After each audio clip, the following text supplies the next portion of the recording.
新闻一开始来关心这风台尾拍经过巴士海峡，即马是往香港的方向去。气象署是继续发布海上风台警报，咱做伙来听上新的说明。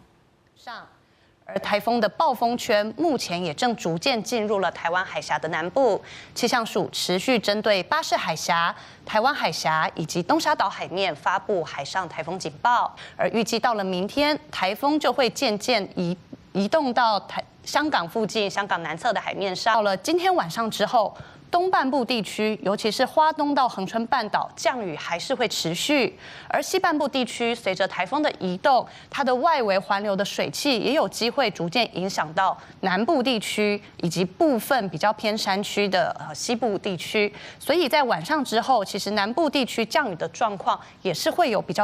比起白天这段时间更为增加一些的趋势，所以明天西半部地区也会有一些阵雨的状况出现，尤其在中午过后要注意，午后热力的加强下，可能也会有局部比较明显的午后雷阵雨发展，而这样子的天气还会一直持续到明天入夜之后，整体来说都是相当不稳定的。